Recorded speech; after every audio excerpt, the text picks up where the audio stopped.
Hoy le estamos terminando de sabotear el programa a Roberto García. Estamos con Javier Milei. ¿Y sabe de qué estábamos hablando? Estábamos hablando, primero, de que él y Diego Giacomini una vez acá propusieron rescatar las LEVAC y después las LELIC, ¿no? Exactamente así. Y ahora no les dieron bola, el gobierno no le dio bola, y ahora aparece del otro lado en el debate electoral. Así es, exactamente. ¿Y cómo lo vivís? Bueno, en primer lugar me parece que las declaraciones de Alberto Fernández al respecto son muy desacertadas, al menos en lo económico, salvo que, digamos, políticamente esté apuntando a desestabilizar el gobierno. Ese es el primer punto.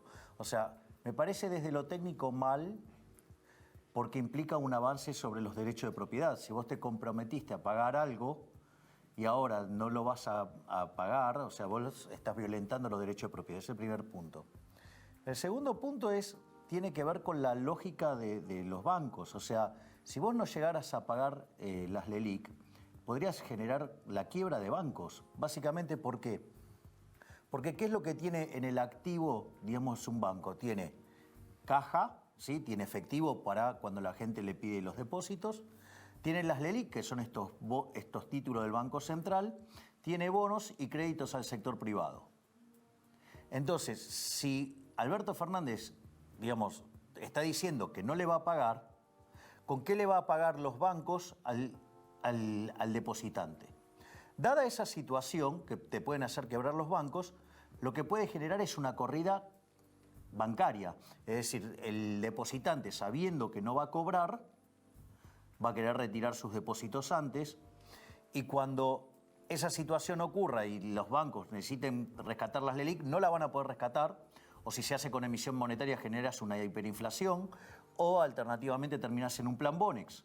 Ahora, yo vi que Pablo Gerchunov, el economista neorradical, que creo que es de la Universidad Torcuato Di Tella, él tuiteó, o alguien tuiteó con su nombre esta noche, de que esto fue medio planificado, que Clarín pisó el palito, y dice, pisaron el palito y por eso se merecen otra ley de medios. Como que esto fuera parte de una estrategia electoral. Bueno, ese es un punto no menor. ¿Por qué? Porque la economía argentina tiene un fuerte desequilibrio monetario. A ver, entre base monetaria y LELICs, vos tenés pasivos monetarios hoy en el orden de 60.000 millones de dólares. Acá tu socio Giacomini dijo que las reservas... Las reservas netas son... 14.000. Sí, ponele 15.000 millones. Eso quiere decir que al tipo de cambio actual, digamos, si todos decidieran pasarse a dólares, o sea que hubiera un repudio generalizado y querés armar un ratio de conversión, el tipo de cambio tendría que ser 4 veces más alto. Y obviamente eso, digamos, tiene una contracara en una caída de la demanda de dinero que podría disparar una hiperinflación. Estamos jodidos, ¿eh? Claro, digo, ese es el problema. El problema es que la situación monetaria de Argentina es muy delicada. ¿Por qué? Porque vos tenés varios problemas operando en el plano monetario. Por un lado, la inflación remanente del año pasado. Es decir, lo que sucedió el año pasado, digamos, el exceso de oferta de dinero se generó básicamente, en primer lugar, por una caída en la demanda de dinero, luego de lo que fue el 28 de diciembre del 2017, cuando Marcos Peña avanza sobre la independencia del Banco Central. Después lo que tenés que también se emitió dinero, nunca se arregló el problema de las LEVAC, o sea, porque, digamos, sacaste las LEVAC y creaste el monstruo de las LELIC. Pateaste. Exactamente. Juego a la reelección y después resuelvo. Sí, claro, pero con un monstruo peor, porque ahora las LELIC están todas concentradas en el sistema financiero, hoy ya representan 80% de la base monetaria, que en una situación de corrida eso se te convertiría en emisión monetaria, más el sobrante monetario. Todos esos elementos te podrían multiplicar el nivel de precios por 6, es decir, una inflación del 500%. O sea, ese es el tamaño del desequilibrio monetario. Entonces, esta estrategia de Alberto Fernández también podría ser leída políticamente, en apostar a generar inestabilidad monetaria, generar una hiper para asegurarse el triunfo en las elecciones. Y una vez que tenés una economía absolutamente deprimida, digo, después viene un rebote y eso los podría llegar a eternizar en el poder. Escúchame, ¿Duhovne o Culfas? ¿Cuál economista te convence más? No me convence ninguno de los dos son espantosos. O sea, Duhovne es este camino de la nada misma, de la lentitud, digamos, de una situación donde el ajuste es tan lento que cada vez el peso de los intereses te va ganando al ajuste. A ver, fíjate esto. Argentina, para cumplir con su condición de solvencia intertemporal, necesita un superávit primario de 3,5 puntos del PBI. Sí. Si este año saliera todo como lo pactado por el gobierno de llegar al resultado primario nulo, ¿qué pasa? Eso se estaría logrando con licuación del gasto. ¿Qué significa eso? Que si vos limpiás el efecto de licuación, el verdadero resultado es 1,5 puntos negativo. O sea, estamos a 5 puntos. ¿Sí? La verdad es que, mirá, es muy difícil que logremos el financiamiento de 35.000 millones de dólares del año que viene. Con un negativo. Y imagínate en el 2021. O sea que si no volamos por los aires en el default en el 2020, pasa en el 2021. Culfas, digo, es peor todavía. O sea, es muchísimo peor todavía. O sea, por ejemplo, Culfas, una de las cosas que dice es que esto se arregla aumentando el gasto público. Por ejemplo, ¿qué es lo que dice? Que en realidad si vos aumentás el gasto público, eso lo que hace es incrementar el PBI. Al incrementar el PBI aumenta el empleo, aumenta la recaudación y el resultado fiscal mejora. Eso, para que te des una idea, en un libro de macroeconomía básica está en el capítulo 3, capítulo 4, que se llama multiplicador del presupuesto equilibrado. Cuando vos haces eso, el resultado fiscal siempre empeora. ¿Sabés quién dijo algo parecido a eso? ¿Quién? Prat Guy, otro impresentable, a Marcos Peña. Terminamos en el Fondo Monetario Internacional. ¿Te acordás? Claro, esa fue la tesis inicial del gradualismo. El Exacto. gradualismo estaba montado sobre eso. Exacto. Y otro que también dijo eso, ¿sabés quién fue? ¿Quién? Machinea de la Rúa. Mirá qué malas experiencias que tenemos con eso. Apelo a tu capacidad creativa. ¿Cómo se hace para bajar el gasto 4 puntos del PBI? Mirá, nosotros con Giacomini en el libro nuevo que se llama Libertad, Libertad, Libertad, proponemos bajar 15 puntos el gasto público en términos de PBI en el consolidado. Es más, lo proponemos hacer en 2 etapas. La primera etapa son casi 10 puntos del PBI y consta en eliminar de cuajo los subsidios económicos, redefiniendo los contratos, eliminar de cuajo la obra pública, yendo a un sistema de iniciativa privada a la chilena, y eliminar de cuajo las transferencias discrecionales, tanto de nación a provincia como de provincia a municipio. Esos son casi 10 puntos. Eso te permite bajar la presión fiscal 5 puntos. Obviamente, por ejemplo, permitir el ajuste por inflación a las empresas, eliminar ganancia mínima y presunta, por ejemplo, hacer que el impuesto a las ganancias reinvertidas sea cero, es decir, bajar, digamos, las cargas sociales. Entonces, ¿qué es lo que pasa? Cuando vos le quitás presión a la oferta y haces que el salario, digamos, no sea tan caro, vos no solo tenés incentivo a reinvertir, sino que además tenés incentivos para crecer y al mismo tiempo, ¿sí?, contratando mayor cantidad de mano de obra. ¿Y eso por qué es importante? Por lo siguiente, porque vos entonces ahora podrías aplicar en el Estado un programa de retiro voluntario. Entonces, los empleados públicos se irían con una indemnización y con trabajo. Con lo cual no se quedarían sin trabajo, pasarían a ser más productivos y dejarían de ser parásitos del Estado. Sí, otro temita. ¿Cómo ves vos este tema del Banco Central que viene? ¿Cómo te imaginas el Banco Central 2020? ¿Vos te identificás con Sanleris, con Redrado, con Prat-Guy, con Caputo? Con ninguno. Ok. Son todos cómplices de un Banco Central que ha estafado al pueblo argentino. Para que te des una idea, antes de que existiera el Banco Central, la inflación en Argentina era 3% promedio anual. Y eso porque estábamos en un proceso de convergencia. Pensá que Argentina en 1895 no tenía Banco Central y era el país con el PBI per cápita más alto del mundo. En la primera parte del siglo XX, hasta 1935, no tenía Banco Central y estaba entre los 5 países más ricos del mundo. Después tuvimos Banco Central mixto, 10 años. Ese nos llevó la tasa de inflación al 6%. Después tuvimos Banco Central Nacional y Popular. Desde 1946 a 1991, que fue el repudio generalizado de la moneda, tuvimos una inflación promedio del 225% anual.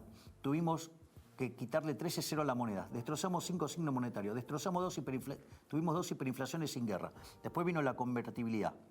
9% de inflación promedio, pero todo concentrado en el primer año y medio. Con lo cual, a partir de 1993, Argentina fue el país con menos inflación del mundo. Y un dato no menor, en 1997 Argentina creció muchísimo con deflación. pero la gente odia eso. Vos hablás de los 90 y nadie se acuerda de eso. Todos Bueno, dicen, los bueno, 90". yo voy por una solución mucho más radicalizada. Con Diego nosotros directamente lo que estamos proponiendo es eliminar el Banco Central. Ir a un sistema de banca libre, ¿sí? O sea, con lo cual, para que vos tengas un sistema de banca libre y que no tenga corridas, tenés que redefinir el sistema financiero. Se llama banca Simon. Vos separás el almacén de valor, que es como si fuera una caja de seguridad, donde vos pones tu plata y pagás un fee anual. Y si te gusta la tasa de interés, ¿viste el dicho que dice, si te gusta el durazno, bancate la pelusa? Bueno, irás a los fondos comunes de inversión, que financian distintas inversiones, y ahí conseguirás tasa de interés. Entonces, si vos invertiste en un fondo malo y va a la quiebra, perdés vos, pero no pierde toda la sociedad. Ese es el primer punto. Una vez que vos haces eso, quitas todas las regulaciones del sistema financiero y entonces vas a un sistema de banca libre. Después, en ese proceso, largás la competencia de monedas. Desde mi punto de vista, también para Diego, a la luz de lo que ha sido la historia argentina, seguramente los argentinos van a elegir el dólar como moneda.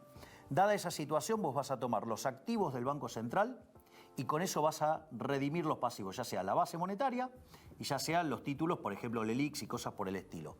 Y una vez que vos hiciste eso y desapareció el peso, lo llamamos a Bombita Rodríguez y con Lázari, con Mariano Fernández, con Giacomini, si vos querés venir, estás invitado. Vamos a poner una bomba en el Banco Central y lo vamos a hacer desaparecer. Y no vamos, ni siquiera lo queremos como un museo ni nada por el estilo. Vamos a dejar los escombros, ¿sí?, como muestra de una institución que tanto daño le hizo a la Argentina. Porque te explico algo. ¿Sabes que cada vez que la tasa de inflación supera el 20%, se pierde un 0,58 de crecimiento? Si vos eso lo corregís en la historia argentina, hoy tendríamos el mismo PIB per cápita que Estados Unidos.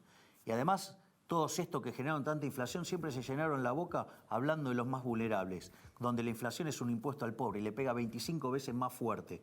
Con lo cual, no solo que vamos a dejar de castigar a los más pobres, a los más vulnerables, sino que vamos a tener más crecimiento y te digo, con todos los dólares que tenemos abajo del colchón, vamos a tener una inyección monetaria y una expansión del crédito que puede llegar a hacer que la tasa de crecimiento de Argentina se acelere como nunca vista en la historia. Vos sabés que, Javier, eso que acabas de decir siempre es un tema.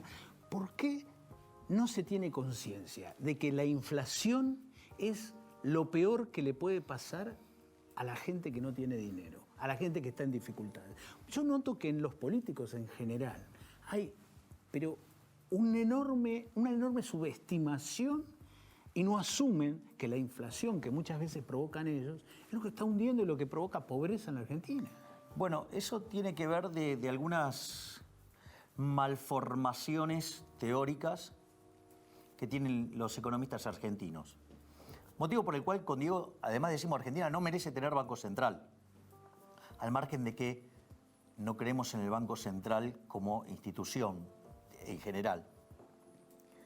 Vos fíjate, hay una encuesta que se hizo recientemente en la Universidad de Buenos Aires, en la Facultad de Ciencias Económicas, sobre el origen de la inflación.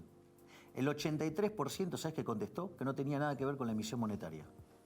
Por eso el otro día, digamos, Lo de Kicillof. Virginia, Mike Tyson, Gallardo, lo noqueó a Axel el enclenque Kicillof cuando le dijo, pero Axel, si la inflación no es monetaria, ¿por qué entonces no eliminamos los impuestos y lo financiamos todo con emisión monetaria? ¿Y qué pasó? No pudo contestar, lleva más de una semana sin contestar. ¿Por qué? Porque le tiene que admitir que si hace eso genera una hiperinflación, y entonces tiene que admitir que es un fenómeno monetario y quedó trapeando el piso. ¿Y dónde comenzó esa distorsión ideológica? Ustedes, los economistas, ¿qué les pasó? Bueno, yo creo que, esa es una pregunta muy interesante, porque el problema radica en que la universidad pública genera, digamos, una suerte de economistas entre keynesianos y marxistas. Todos les gusta el Estado, ¿sí? Es decir, las universidades públicas, igual que las instituciones de educación pública, se han convertido en centros de adoctrinamiento en favor de la religión del Estado. Entonces, claro, ¿por qué, digamos, la universidad pública genera keynesianos a mansalva? Porque, ¿qué es lo que hacía el keynesianismo? ¿Qué era lo que hizo Keynes en esa basura de libro que es la teoría general. Básicamente lo que le decía al político, usted gaste, derroche, que eso es bueno. Y si sale mal, y cuando aparecen las consecuencias negativas, tenemos a quien echarle la culpa, a los empresarios, a los trabajadores. Es decir, entonces, ¿qué pasa? En realidad, la teoría general es un panfleto escrito en favor de políticos mesiánicos, chorros y corruptos. Fíjate esto, ¿cuál sería el programa económico de un keynesiano? Hacer déficit fiscal y financiarlo con emisión monetaria. Perdóname, en la Argentina. Bien, es el programa fiscal, es el programa de Kicillof. Vos sabés que desde el año 1900 hasta el 2018, en esos 118 años, Argentina solamente tuvo superávit en 10. Es decir, con lo cual la política fiscal argentina se ha caracterizado por ser keynesiana. Por eso te digo, es la Argentina, claro. Olvídate del presente, viene de... Exacto, y fíjate esto, no solo eso, mira esto. También lo que vos tenés es que cuando pudimos nos financiamos con deuda. Somos el primer defolteador serial junto a Ecuador y cuando termine esta historia, 2020, 2021, vamos a ser el máximo defolteador serial. Y lo otro, ¿cuál es la otra fuente que usamos? La emisión monetaria. Es decir, con lo cual le quitamos 13-0 a la moneda. Está claro, digamos, o sea, ¿y sabes quién es el negocio? ¿Sabes para quién es el negocio? ¿Para quién? Para los políticos. Claro. ¿Te lo puedo hacer con un ejemplo? Pero tenés que ser muy breve porque si no, además llegás tarde. Ok. Suponete que estamos en una economía que transamos con oro. Sí, Y yo descubro una fórmula para convertir el plástico en oro. sí. Sí, y lo hago perfecto. Entonces, ¿qué pasa? Yo ingreso el plástico ese que convertí en oro y todo el mundo cree que es oro. ¿Qué pasa con el precio del oro en esa economía? Cae. Sí. Es decir, que vos necesitas mayores unidades de oro para comprar los mismos bienes. O sea, eso que Kicillof no entiende, que la inflación es siempre en todo lugar un fenómeno monetario. ¿Sí? Ahora, ¿qué es lo interesante? Yo entregué plástico y me estoy llevando oro. O sea que hay una redistribución del ingreso de todos los tenedores de oro hacia quién. Hacia mí, o sea, hacia el falsificador, donde la falsificación es absolutamente inmoral, es un robo, ¿no? ¿Y quién es el que mejor falsifica billetes? El que los hace igual, el Banco Central. ¿Quién se favorece? Los políticos chorros. Es decir, el Banco Central es un invento en favor de políticos chorros. Te tenés que ir y nosotros en un minuto vamos a hablar con Sebastián Dumont. ¿Qué está pasando en el GBA?